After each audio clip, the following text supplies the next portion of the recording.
Hey guys, Zeta here. Welcome to the video.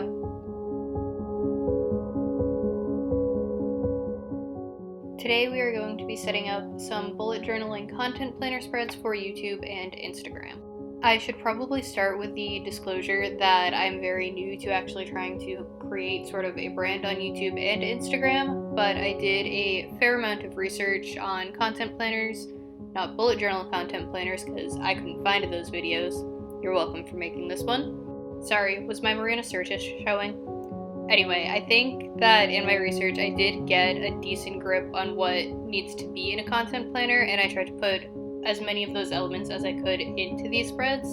That being said, I'm sure these spreads will change, so if you're watching this like a month or so after it went up, then maybe go see if I've posted an updated version. Let's talk about this video now though. So the left-hand page you can see is just a YouTube task to-do list, Instagram to-do list, and then a notes section for general brain dumps or small things that come to me. The right-hand page is the actual content calendar. I chose to make this calendar sort of sideways so that there are 4 weeks going vertically down the page rather than horizontally across the page. That will hopefully make sense once you see it drawn in. Each day is then split up into 2 sections, so I have one spot to write what I should be focusing on in my Instagram posts for that day, whether it's a holiday or just what I'm posting on YouTube. The bottom section of each day's little box is then just a place for me to check off if I've made my Instagram posts every day, as well as my YouTube posts for the days that applies to. At the very bottom of the weeks, I have a little stats tracker so that I can track my subs and follows from the start to end of each week.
The left-hand side of this page is, I suppose, less of a content planner and more of a project planner, but then what is a bullet journal for if not project planning?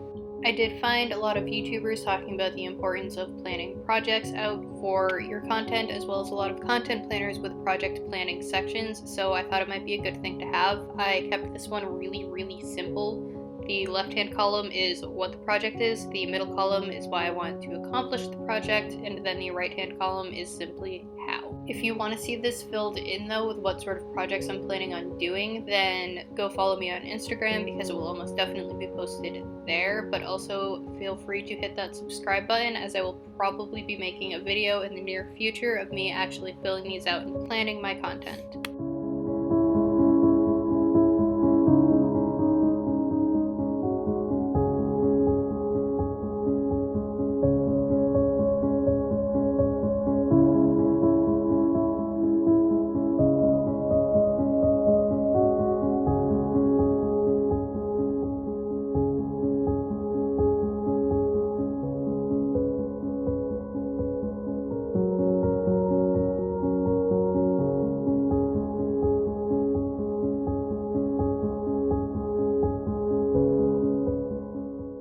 The right-hand page here is also pretty simple. The top part is just for me to write down really obvious things on YouTube or Instagram that did or did not do really well.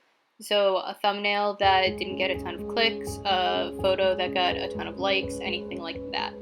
The bottom part is then again split into YouTube and Instagram, but there is a section for a goal for this sort of 4 weeks of this content planner, as well as stats from start to finish.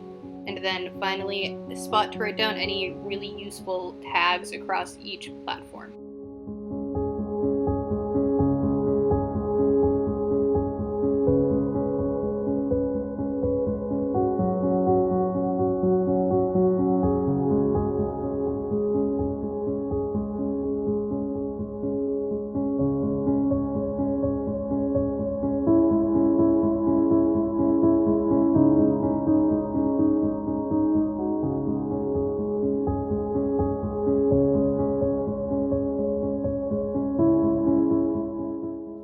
Last page here is a very simple reflection page. The top box is basically how did things go, and then the bottom box is how can they get better.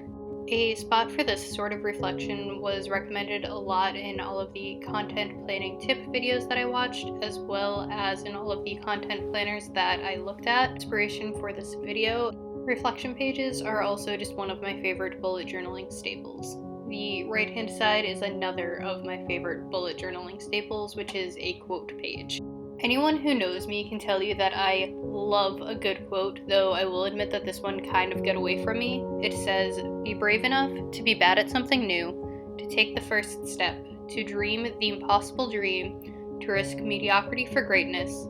Be brave enough to do what you can't not do." I do want to just quickly talk about the be brave enough to do what you can't not do part of that, because I think it's the best advice you can possibly get. Also, it's not coming from me. I extrapolated it from a much longer Brent Spiner answer from a con panel. I'll have it linked in the cards if I can find it. But I don't know. I love that quote. I think it's the best advice. Do what you can't not do. It's the reason I'm here, it's the reason I have this channel, and I think it's absolutely brilliant, so I wanted to really put a focus on it here. And if you take nothing away from this video, then please at least go and do what you can't not do.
It for content planning in my bullet journal. I really hope you guys enjoyed this video. If you did, then please go give it a like so that I know to create more content like this, and also hit that subscribe button to help grow my channel. That's all for today, and I'll see you next time.